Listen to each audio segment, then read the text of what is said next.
Assalamualaikum warahmatullahi wabarakatuh. Perkenalkan nama saya Ryan Andreas dengan NRP 5029243. Di sini saya akan mempresentasikan proses metodologi riset pada perancangan Between Sea and Anchor Desain Kantor Dekanat FTKITS dengan konsep Activity Based Working untuk meningkatkan produktivitas, efisiensi, dan identitas institusi. Nah, pada sesi ini saya akan menjelaskan proses pengumpulan data, hasil analisis pengguna, serta bagaimana temuan tersebut menjadi dasar dalam pengembangan desain. Ini saya mulai dari latar belakang. Nah, kantor dekanat FTKITS ini merupakan pusat aktivitas administrasi dan koordinasi fakultas sehingga ruang kerja perlu mampu mendukung produktivitas dan efisiensi pengguna. Berdasarkan observasi awal, masih ditemukan beberapa hal yang dapat ditingkatkan, seperti keterbatasan storage, pencahayaan yang belum optimal, lalu kapasitas ruang rapat yang terbatas, serta kenyamanan termal yang belum merata. Nah, selain itu, pola kerja saat ini juga membutuhkan ruang yang lebih fleksibel untuk mendukung aktivitas individu maupun kolaboratif. Nah, oleh karena itu, penelitian ini dilakukan untuk memahami kebutuhan pengguna serta menemukan eh, aspek apa yang perlu ditingkatkan dalam penerapan konsep activity based working. Nah, untuk memperoleh data-data tersebut, saya menggunakan metode wawancara semi terstruktur kepada tiga narasumber utama. Nah, metode ini memungkinkan saya memperoleh jawaban yang terarah sekaligus untuk menggali bagaimana pengalaman pengguna secara lebih mendalam. Nah, fokus wawancara di sini meliputi aktivitas kerja, kenyamanan ruang, kebutuhan storage, pencahayaan, kondisi termal, pola interaksi, serta harapan pengguna terhadap ruang kerja yang ideal.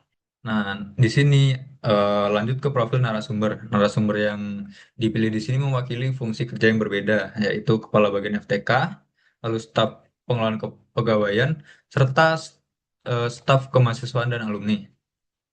Nah, meskipun memiliki tugas yang berbeda, ketiganya memiliki kebutuhan yang serupa, yaitu ruang kerja yang nyaman, efisien, mendukung koordinasi, dan memiliki sistem penyimpanan yang baik. Nah, lalu kita masuk ke hasil wawancara. Nah, dari hasil wawancara, pengguna menilai bahwa sirkulasi ruang di sini dan juga komunikasi antar staf sudah berjalan cukup baik. Namun, terdapat beberapa masalah yang muncul secara berulang. Itu ada storage yang belum tercukupi, lalu ada pencahayaan yang kurang optimal, pengaturan suhu ruang yang belum ideal, serta keterbatasan pada ruang rapat. Nah, temuan ini menunjukkan bahwa masih terdapat beberapa kebutuhan ruang yang belum terakomodasi secara maksimal. Nah, lalu kita lanjut ke empathy map. Melalui empathy map ini, kita bisa mencoba memahami apa yang dirasakan dan dialami oleh pengguna selama bekerja. Nah, hasilnya menunjukkan bahwa pengguna cukup sering mengalami kendala terkait storage, kenyamanan workstation, pencahayaan, dan suhu ruang. Nah, namun di sisi lain, komunikasi antar staf, sirkulasi ruang, dan budaya kerja kolaboratif ini dinilai sudah berjalan dengan cukup baik lah. Nah, di mana artinya tuh permasalahan utama lebih banyak berasal dari kualitas fasilitas ruang dibanding pola kerja dari penggunanya sendiri. Nah, karena banyaknya temuan di sini, saya melakukan prioritas dari permasalahan tersebut menggunakan metode dot voting. Nah, hasilnya menunjukkan 5 masalah utama, yaitu ruang kerja yang terasa padat, storage yang tidak mencukupi, pencahayaan yang kurang optimal, workstation yang kurang nyaman, serta workspace yang masih eh, kalah nyaman dibandingkan dengan pantry-nya. Nah, masalah ini kemudian menjadi fokus dalam tahap analisis berikutnya, yaitu decision matrix. Nah, di sini dilakukan untuk menentukan prioritas permasalahan berdasarkan dampaknya terhadap produktivitas, efisiensi kerja, frekuensi keluhan pengguna, dan kesesuaian dengan konsep activity based working. Nah, di sini hasilnya menunjukkan bahwa storage menjadi prioritas utama, diikuti oleh kepadatan ruang kerja dan kualitas pencahayaan. Nah, berdasarkan hasil tersebut, tiga aspek ini menjadi fokus utama dalam pengembangan desain yang saya usulkan. Nah, di sini saya masuk ke yang pertama yaitu metodologi testing. Nah, metode evaluasi yang digunakan adalah usability testing. Nah, metode ini dipilih karena dapat membantu mengetahui bagaimana persepsi pengguna terhadap desain yang telah dibuat. baik dari aspek fungsi maupun pengalaman pengguna ruang.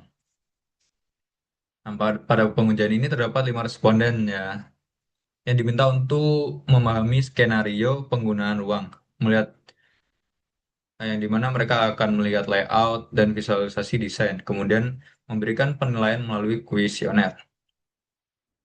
Nah, hasil penilaian selanjutnya dianalisis untuk mengetahui tingkat keberhasilan desain dalam memenuhi kebutuhan ruang. Nah, di sini objek yang diuji terdiri dari dua bagian. Yang pertama itu adalah layout kantor yang berfokus pada hubungan antar ruang, sirkulasi, dan efisiensi tata ruang. Lalu yang kedua di sini adalah desain visual dari kantor yang berfokus pada identitas institusi, penerapan konsep between sea and anchor, produktivitas, serta ergonomi dari ruang tersebut. Nah, untuk membantu responden memahami desain, pengujian di sini dilakukan melalui 5 skenario. Nah, yaitu bekerja secara fokus, berdiskusi dengan rekan kerja, lalu menyimpan dan mengarsip dokumen, lalu mengikuti rapat serta beristirahat sebelum kembali bekerja. Nah, di sini ada daftar pertanyaan pada usability testing yang akan dibagikan eh, pada responden. Nah, di sini ada 5 aspek utama ya, yaitu produktivitas yang pertama, itu untuk melihat apakah desain mampu mendukung pekerjaan pengguna. Aspek kedua di sini adalah efisiensi ruang yang menilai kemudahan penggunaan layout dan storage. Lalu aspek ketiga itu adalah penerapan konsep activity based working. Nah, untuk aspek keempat adalah kenyamanan ruang. Lalu yang terakhir di sini adalah identitas institusi yang menilai apakah desain sudah mampu mencerminkan karakter FTKITS. Menggunakan skala penilaian 1 sampai 5 dalam skala Likert, mulai dari sangat setuju hingga eh, sangat tidak setuju. Nah, lalu lanjut ke hasil testing. Nah, berikut ini merupakan hasil pengujian yang diperoleh dari 5 responden tersebut. Nah, pada aspek produktivitas memperoleh nilai rata-rata 4,2 yang termasuk kategori baik. Nah, pada aspek efisiensi memperoleh nilai 4,45 dan menjadi salah satu yang tertinggi dengan kategori sangat baik. Selanjutnya, activity based working di sini memperoleh nilai 4,30 juga berada pada kategori yang sangat baik. Nah, untuk aspek kenyamanan di sini memperoleh 4,07. Sedangkan identitas institusi di sini mendapatkan 4,13. Itu keduanya masuk ke kategori baik. Nah, jika seluruh aspek ini dijumlahkan, digabungkan, diperoleh skor dengan total itu 4,24 dari 5 yang berada pada kategori sangat baik. Nah, hasil ini menunjukkan bahwa desain yang diusulkan ini diterima dengan positif oleh para responden. Nah, jika tidak lebih detail, aspek efisiensi ruang memperoleh nilai 4,5 di sini. Hal ini menunjukkan bahwa responden merasa layout yang dirancang lebih mudah dipahami, hubungan antar ruang lebih mendukung alur kerja, serta sistem storage yang dirancang mampu membantu menjaga kerapian ruang kerja. Selain itu, activity based working juga memperoleh nilai 4,3. Artinya pembagian area berdasarkan aktivitas kerja sudah cukup jelas dan memberikan fleksibilitas bagi pengguna memilih ruang sesuai kebutuhan aktivitasnya. Nah, sementara itu, pada aspek produktivitas, kenyamanan, dan identitas institusi juga memperoleh nilai yang baik. Meskipun masih terdapat beberapa hal yang perlu dikembangkan lebih lanjut.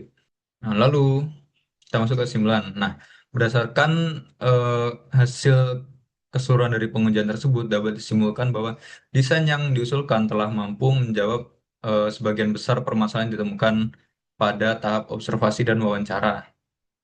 Nah, permasalahan utama seperti kebutuhan storage, efisiensi ruang, fleksibilitas aktivitas kerja, dan kebutuhan kolaborasi berhasil dipenuhi ya melalui penerapan konsep activity based working.